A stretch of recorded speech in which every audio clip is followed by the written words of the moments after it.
ఆంధ్ర రాజకీయాల్లో మాటల యుద్ధం ఎప్పుడూ తారస్థాయిలోనే ఉంటుంది. ఇప్పుడు వైసీపీ నేత కురసాల కన్నబాబు చేసిన వ్యాఖ్యలు మరోసారి చర్చకు దారితీశాయి.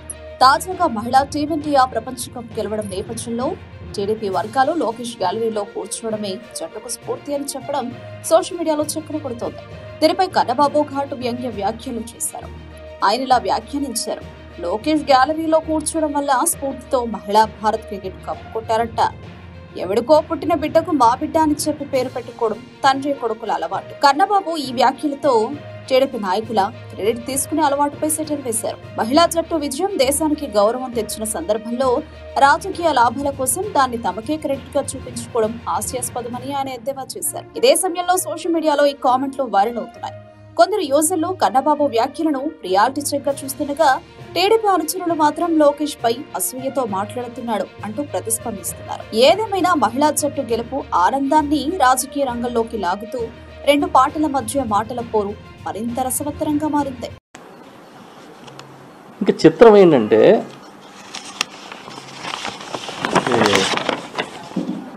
TV5లో ఏం చెప్తున్నారు? ప్రపంచ కప్ని మహిళా క్రికెట్ టీం గెలుచుకోవడానికి లోకేష్ స్ఫూర్తి. నవ్వకండి, మరి నవ్వితే మరి కామెడీ అనుకుంటారు అందరూ. ఇలా నవ్వితే అలాగా నవ్వద్దు, చాలా సీరియస్ అది. ఆయన గ్యాలరీలో కూర్చోబెట్టి పాపం ఇలా కొట్టారు కప్పు, లేకపోతే ఇలా ఎక్కడ కొడతారు? అది తప్పు. ఆయన TV5లో ఒక యాంకర్ గారు చెప్తున్నారు, లోకేష్ గారు ఇచ్చిన స్ఫూర్తి. ఆ గ్యాలరీలో కూర్చోపోతే ఆ స్ఫూర్తి వాళ్ళకి అందుతుందా? అందకపోతే వాళ్ళు కొట్టగలుగుతారా? వాళ్ళు ఎప్పుడైనా పాపం ప్రాక్టీస్ చేశారా? కొన్ని సంవత్సరాల పాటు జీవితాన్ని దారపోసి ఆడారా? వాళ్ళ తల్లిదండ్రులు అందరూ త్యాగాలు చేశారా? ఏమీ కాదు. లోకేష్ గారు అక్కడ కూర్చుంటే గ్యాలరీలో ఆయన చూసి కోటాల కప్పు అనుకున్నారు, కొట్టేశారు. నమ్మకండి సార్, నమ్మద్దు. పోనీ ఇంకో అదే TV5లో ఏం చెప్తారు? మోంతా తుఫాను మోకరిల్లింది చంద్రబాబు గారిని చూసి. ఇలా జాకీలు ఎత్తేవాడు, పిట్టల ధరలాగా పొగిడేవాళ్ళు ఉంటే ఎవరికైనా సరే పని ఏం చేయాల్సిన అవసరం ఉండదు కదా. రాసుకోవడానికన్నా సిగ్గులేదు, చూపించుకోవడానికన్నా సిగ్గులేదు, వినడానికి మీకు సిగ్గులేదు. కనీసం తండ్రి కొడుకు ఒరే బాబు మరి ఇలా పొగిడే కంటే సిగ్గేస్తుందని చెప్పొచ్చు కదండి, చెప్పాలి కదా. మళ్ళీ పెద్ద పెద్ద అడ్వర్టైజ్మెంట్లు పేపర్లో, క్రికెట్ టీము గెలిస్తే ఆ క్రికెటర్ ఫోటో, తండ్రి కొడుకులు ఫోటోలు, ఇంకెవరి ఫోటోలు లేవు. క్రీడా శాఖ మంత్రులు కానీ వీళ్ళెవరు లేరు ఈ రాష్ట్రంలో. స్పోర్ట్స్ మినిస్టర్లు వాళ్ళు ఎవరు లేరు. భారత ప్రపంచ కప్పు కొడితే కూడా అందులో కనీసం ప్రధానమంత్రి ఫోటో కూడా ఉండదు. అంటే వాళ్ళ ఇష్టం, మనమేం చేస్తాం, భాగస్వాములు వాళ్ళంతా. ఎంతసేపు పబ్లిసిటీ అయినా.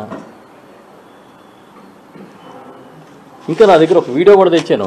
చంద్రబాబు నాయుడు గారు ఎప్పుడో చెప్తున్నాడు, ఎవడ పుట్టిన బిడ్డకి నువ్వు పేరు పెట్టుకుంటావు అని, ఎవడ విజయాన్ని నువ్వు ఓన్ చేసుకుంటావు.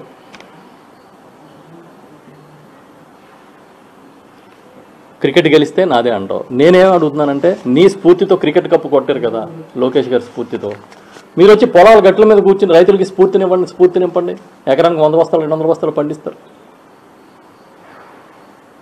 మీరు వచ్చి ఒక యూనివర్సిటీలో కూర్చోండి ఒక గంట, విద్యాశాఖ మంత్రి కదా, ఆక్స్ఫర్డ్ యూనివర్సిటీని దాటి స్థాయికి మన వాళ్ళు ప్రతిభ చూపించగలుగుతారు మీ స్ఫూర్తితో.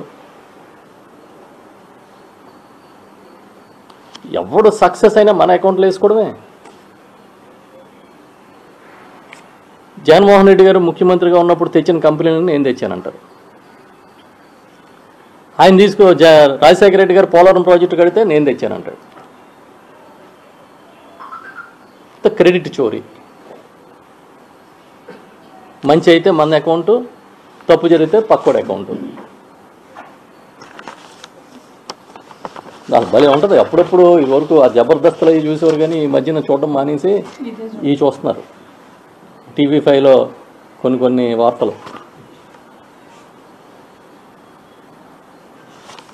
కొన్ని క్రికెట్ని, మహిళా క్రికెట్ని ఆయన కొట్టించాడు కదా లోకేష్ గారు.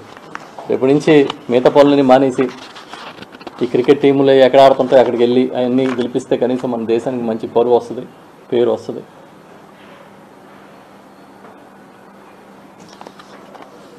అలా ఒక జర్నలిజం అనే అర్థమే మార్చేశారండి. పోనీ అక్కడ రాసేస్తున్నారు, చూపించేస్తున్నారు, అరే బాబు మీరు ఆపేయండి రా, మీ పిఆర్ స్టంట్ మనమే తట్టుకోవాలి, జనం మనల్ని చూసి నవ్వుతున్నారు అని అనుకోవద్దా?